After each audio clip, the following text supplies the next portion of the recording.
అయినా ఒక benefit of doubt ని, ఒక కట్టు కథని, ఒక పిట్ట కథని అల్లి తెలంగాణ ప్రజల్ని మభ్యపెట్టడం కోసం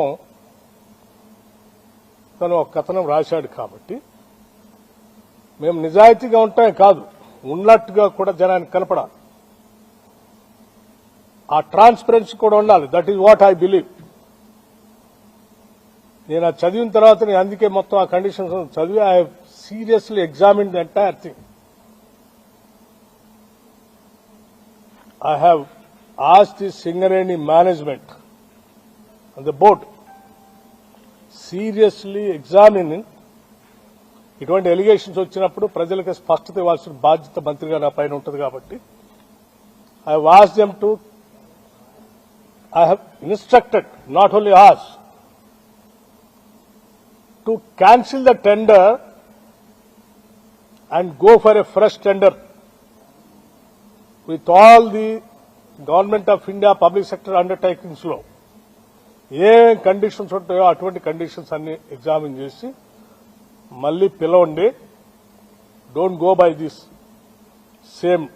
ఇంతవరకు అంటే వాళ్ళు చెప్పింది సార్ టెండర్ ఇప్పుడే పిలిచాము, ఇంకా అసలు ఎవరు పార్టిసిపేటే చేయలేదు, అప్పుడే ఎవరికో ఇచ్చినట్టు ఎవరికో ఇవ్వటం కోసం దీంట్లో చేస్తున్నారని రాసిన దానికి మేమెట్లా బాధ్యులు అంటే నేను చెప్పాను that is a different part, leave it. ఆ రాసిన ఆయనకి ఎవరి మీదో ఏదో ప్రేమ ఉండొచ్చు, లేకపోతే నేను మొదటి నుంచి కాంగ్రెస్ పార్టీలో ఉంటే రాజశేఖర రెడ్డి గారికి అత్యంత సన్నిధులుగా ఉండటం వల్ల రాజశేఖర రెడ్డి గారి మీద ఉన్నట్టు కోపంతో నా మీద కూడా కోపం చూపించడానికి రాసి ఉండొచ్చు. కానీ ఇవన్నీ రాష్ట్ర రాజకీయాలకి సింగరేణికి సంబంధించినవి కాదు, పాలనకు సంబంధించినవి కాదు. ఒక బెనిఫిట్ ఆఫ్ డౌట్ వచ్చింది కాబట్టి దాన్ని క్యాన్సిల్ చేయండి. మిగతా విషయాలన్నీ కూడా నేను రాధాకృష్ణ తేల్చుకుంటాము. ఇది ప్రజలకు సంబంధించింది కాబట్టి ఇమ్మీడియట్ గా క్యాన్సిల్ ఇట్ అని చెప్పండి. I'm already instructed the Singareni board people to cancel it. ఇక రాధాకృష్ణ విషయానికి ఈ కట్టు కథ, పిట్ట కథ రాసిందని అన్నిటికీ అతను ఏ ఉద్దేశంతో రాశాడు, ఎందుకు రాశాడు, ఏ రాజకీయ ఉద్దేశం ఉంది, దాని వెనక ఎవరుండి నడిపిస్తున్నాడో అన్ని విషయాలు మళ్ళీ తిరిగి వచ్చిన తర్వాత నేను మొత్తం ఫుల్ ఫ్లెడ్జ్డ్ గా ప్రెస్ని పిలిచి నేను మాట్లాడతాను. అప్పటి వరకు మాత్రం I just want to make it very clear to the people of Telangana that నేను ఈ బాధ్యతలో ఉన్నంత కాలం ఏ గద్దల్ని, ఏ దోపిడీదారుల్ని,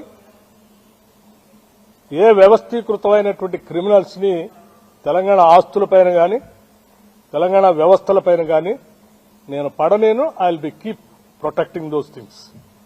I will stand for that. Thank you. Sir ఇది సింగరేణికి సంబంధించి అందుకే అన్నాను నీకు లేకపోతే మిగతా మీడియా సంస్థకి మీ ఇద్దరి మధ్యన ఏ సంబంధాలు ఉన్నాయో, ఏ వైరం ఉందో అది మీ ఇద్దరు తెలుసుకోవాల్సింది. మీ ఇంట్రెస్ట్ల కోసం రాష్ట్రాన్ని, పాలనని, ప్రభుత్వాన్ని, అందులో అధికారుల్ని, మంత్రుల్ని లాగుతామంటే చూస్తూ ఊరుకోవడానికి ఎవరు సిద్ధంగా లేదు. ఈ ఆత్మగౌరవంతో బతుకుదామని, బతకాలని, ఆత్మగౌరవం లేకుండా ఈ సమాజాన్ని దోపిడీ చేస్తూ హింసిస్తున్నటువంటి వర్గాలకు వ్యతిరేకంగా నిలబడి ఆ వర్గాల ఆత్మగౌరవాన్ని సాధించి పెట్టడానికని రాజకీయాల్లోకి వచ్చా. I also live with the same self respect. I don't bend for anything. I stand for that. ఏమ్మా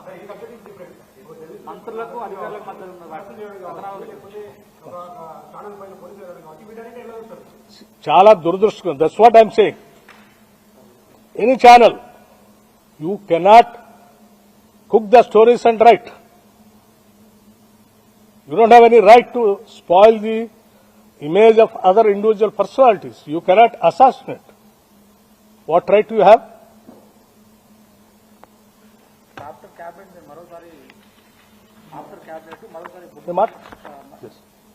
Now I have to rush to the Khammam and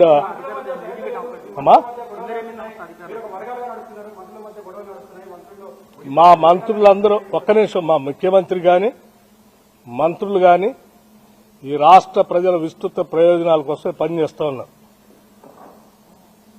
నీ అవసరాల కోసం వీళ్ళ మధ్యలో ఏదో కట్టుకథలు సృష్టించి విభేదాలు సృష్టించడం కోసం నువ్వు ప్రయత్నం చేస్తే నువ్వే విజయం సాధించలేవు.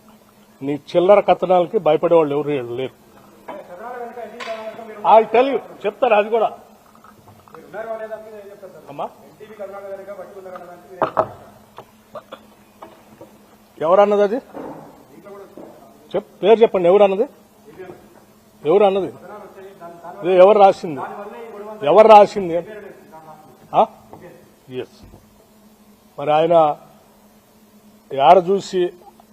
ఏడ కూర్చొని విన్నాడో, ఏడ చూసి రాశాడో నాకు తెలియదు. అది కూడా అడుగుతాను. Question of my self respect. నేనేం గాలికి రాలేదాకా 40 సంవత్సరాలు సభలో సభ బయట పోరాటం చేస్తూ ఈ సమాజం కోసం అడ్డంగా నిలబడి పోరాటం చేస్తుంటుంటాడు. నీచ నికృష్టపు దిగజారిపోయి రాజకీయాల కోసం ఇటువంటి కట్టుకథనాలను సృష్టించడమో లేకపోతే వాటిని స్ప్రెడ్ చేయటం చేసే అంత వీక్ క్యారెక్టర్ కాదు బట్టి విక్రమార్క. వచ్చిన మాట